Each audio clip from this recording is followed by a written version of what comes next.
Hello students, in this module we will be looking at the central nervous system, which has two major structures, the brain and the spinal cord. Our experience, our behavior, our sense of personal identity are all products of our brain. To understand the nature of our experiences, we need to understand the structure that is responsible for them. In this module, we will journey through the brain and spinal cord, which are two major structures of the central nervous system.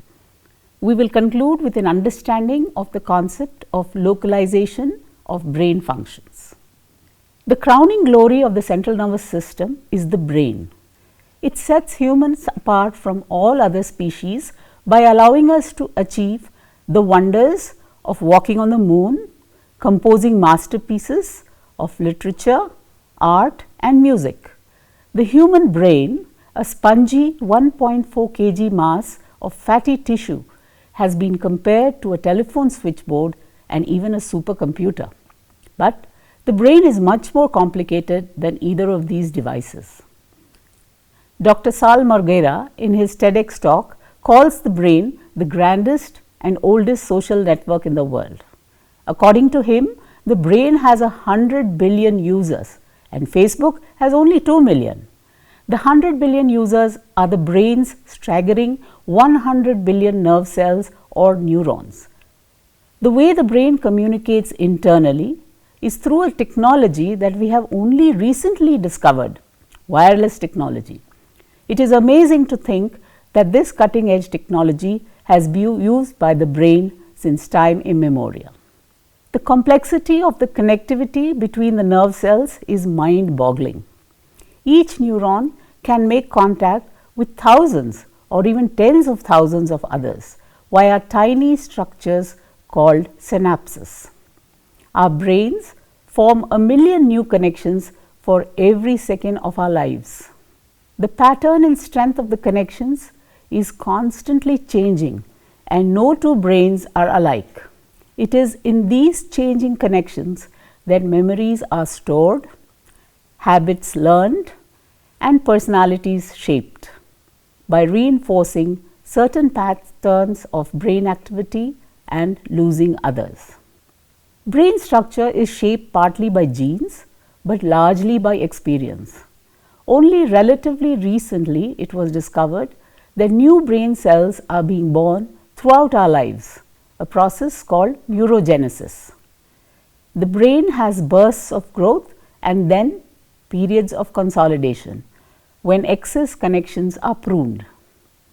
The most notable bursts are in the first 2 or 3 years of life, during puberty, and also a final burst in young adulthood. How a brain ages also depends on genes and lifestyle too. Exercising the brain and giving it the right diet can be just as important as it is for the rest of the body. The brain and spinal cord are covered by a tough, translucent membrane called the dura mater. Cerebrospinal fluid is a clear, watery liquid that surrounds the brain and spinal cord and cushions them from jolts. The cranium or the skull surrounds and protects the brain. The spinal cord is surrounded by vertebrae.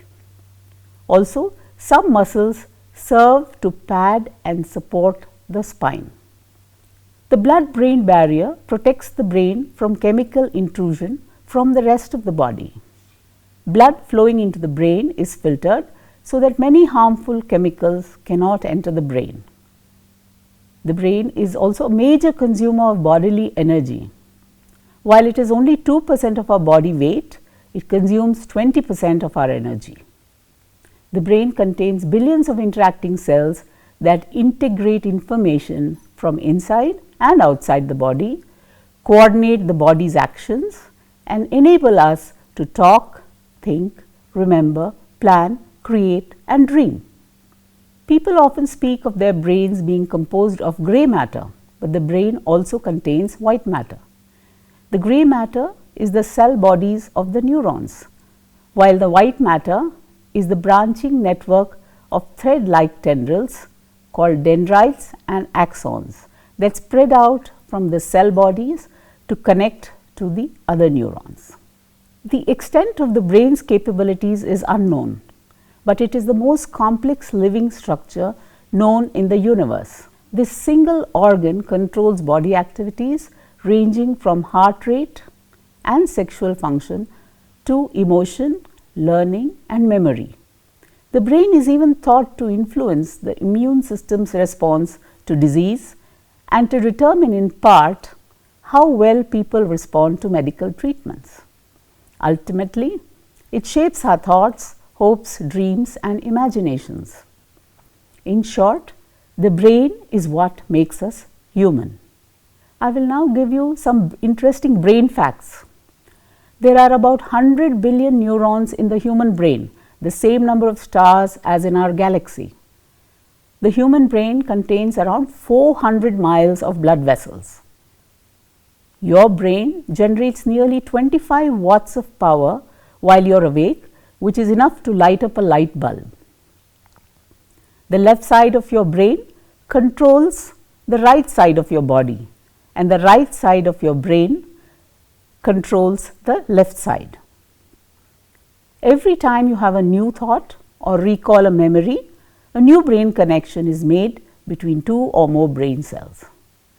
A living brain is so soft you could cut it with a table knife.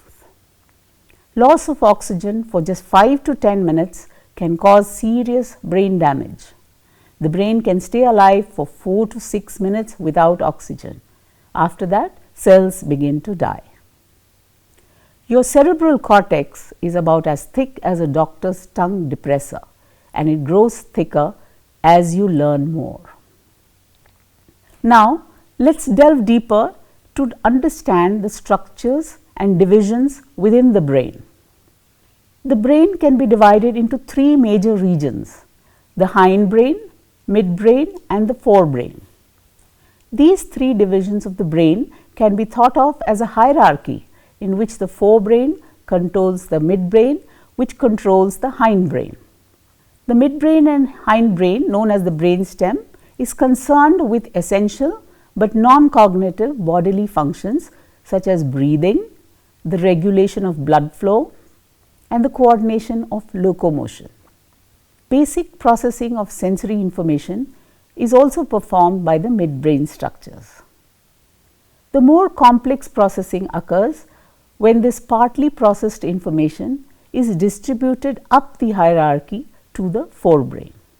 The forebrain can be regarded as the executive center, which considers sensory information of all kinds and formulates commands, decisions and judgments based on the sensory information and on experience. Now, let us look at the hindbrain, which consists of the medulla, pons and cerebellum and are referred to as the brainstem. The medulla, which attaches to the spinal cord, has charge of largely unconscious but essential automatic functions such as breathing, heartbeat, swallowing, maintaining muscle tone and regulating circulation. A substantial amount of space in the medulla is occupied by bundles of ascending and descending axons carrying information traffic between the brain and the spinal cord. It is in the medulla that axon tracks descending from the cerebral cortex pass from the left to the right side, resulting in each hemisphere controlling movement on the opposite side of the body. The pons, which literally means bridge, includes a bridge of fibers that connect the brainstem with the cerebellum. It is situated just anterior to the medulla at the interface between the midbrain and hindbrain. It contains important sensory centers which receive information about the orientation of the body with respect to gravity and acceleration. The pons also contains several clusters of cell bodies involved with sleep and arousal and an important role in the control of facial expressions. The most complicated part of the hindbrain is the cerebellum, a structure specialized for the coordination of motor commands. In size, the cerebellum is second only to the cerebral hemispheres. Placed over the gateway between the brain and the spinal cord, it is in a strategic position to oversee the performance of complex movements. The cerebellum has a very distinctive appearance with a surface consisting of numerous ripples called folia separated by deep fissures. It is richly supplied with sensory information about the position and movements of the body and can encode and memorize information required for the execution of complex learned skills. The cerebellum has no direct connection to the cerebral cortex. Each side of the cerebellum controls the same side of the body. Damage to cerebellum disrupts fine motor skills such as those involved in writing and typing. The midbrain is the segment of the brainstem that lies between the hindbrain and the forebrain. The midbrain is concerned with certain sensory processes such as locating where things are in space. Running through both the hindbrain and the midbrain, lying at the central core of the brainstem, the reticular formation contributes to the modulation of muscle reflexes, breathing and pain perception. It is best known, however, for its role in the regulation of sleep and wakefulness. Activity in the ascending fibers of the reticular formation is essential in maintaining an alert brain. Damage to this area can cause a coma. Now coming to the most important part of the brain, the forebrain. The forebrain is the largest and most complex region of the brain, encompassing a variety of structures including the thalamus, hypothalamus, limbic system and cerebrum. The thalamus, hypothalamus and limbic system form the core of the forebrain. All three structures are located near the top of the brainstem. Above them is the cerebrum, the seat of complex thought.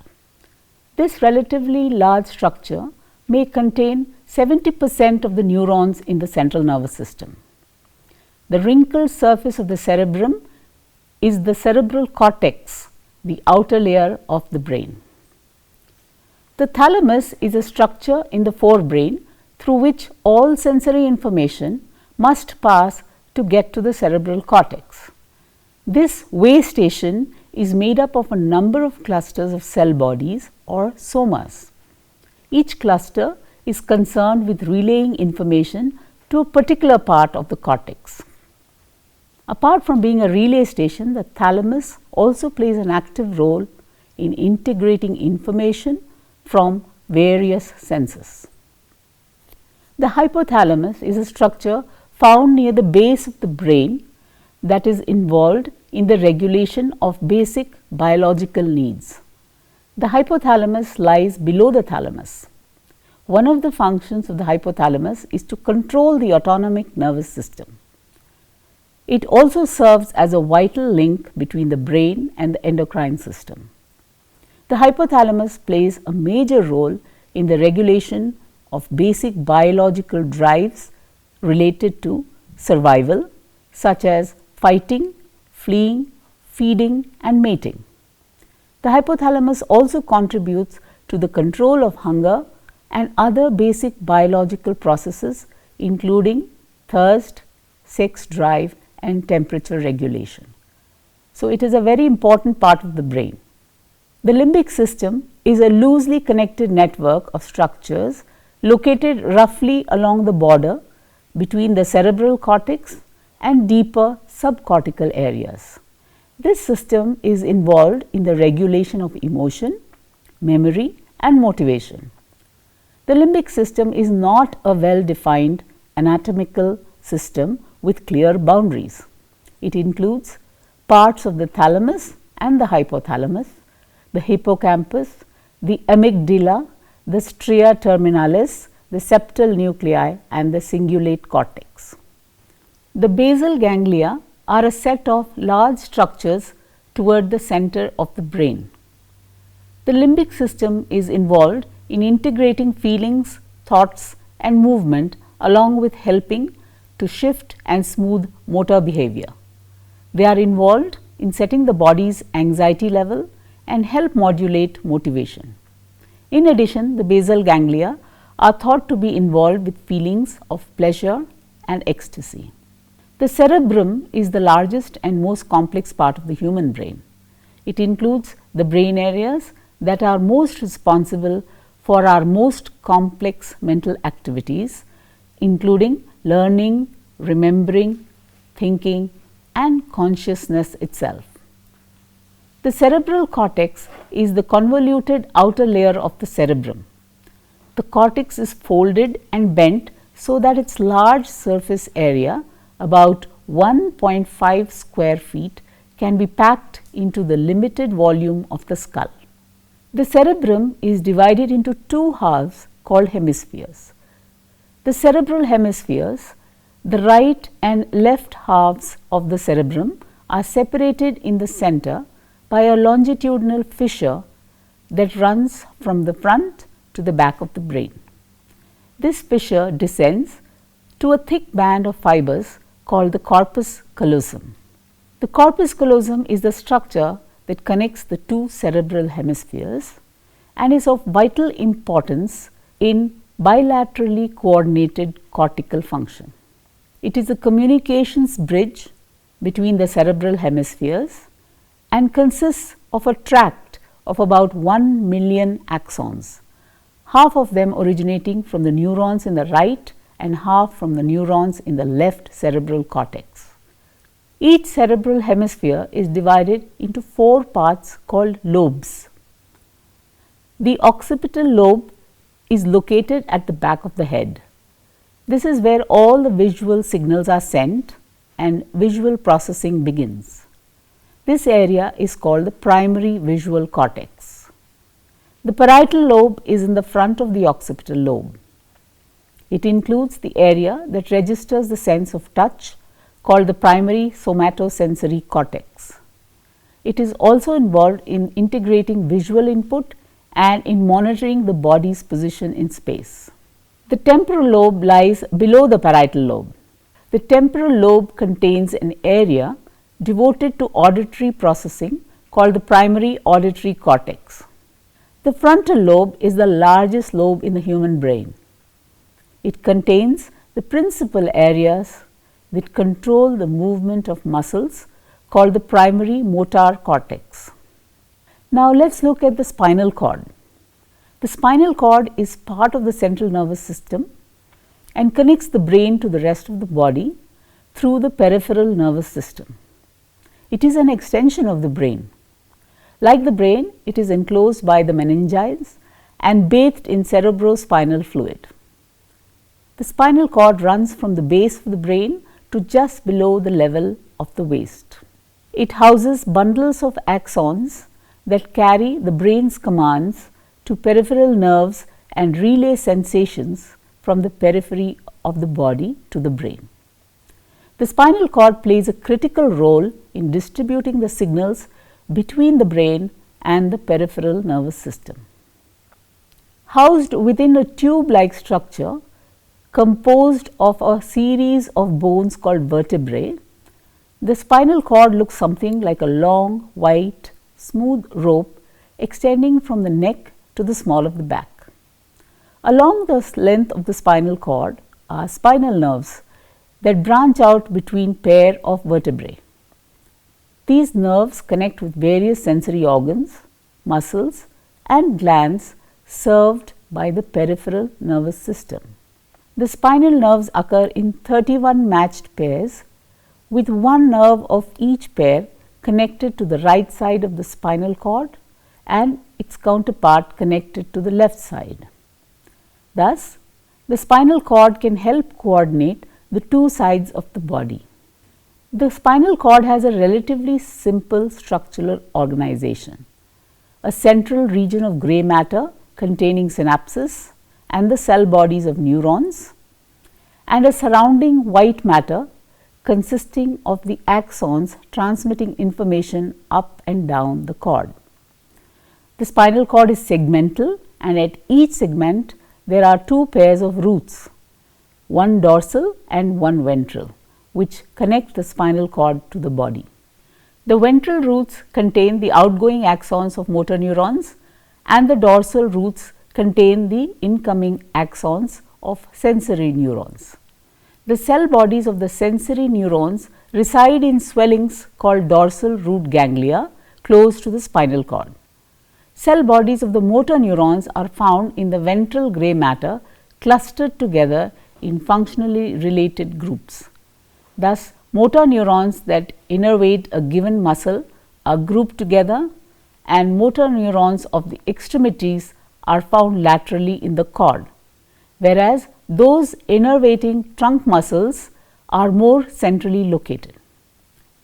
This grouping by function simplifies the task of activating groups of muscles sequentially to produce coordinated movements. Interneurons in the spinal cord connect the sensory input to the motor output and provide the neural circuits that underlie simple reflex behaviors such as the familiar knee-jerk reflex. All complex behaviors require integration and coordination at the level of the brain. However, certain reflexive behaviors such as a leg jerk in response to a tap on the kneecap or the quick withdrawal of the hand from a hot stove do not require brain processing. Both are rapid automatic reflexes controlled by centers within the spinal cord. Different parts of the spinal cord control different reflexes. Many forms of paralysis result from damage to the spinal cord. So, now to summarize, we looked at the central nervous system, which consists of the brain and the spinal cord. We looked at the different structures of the brain and their functions, and also at how the spinal cord, which is attached to the brain, plays a very important role in the functioning of human behavior.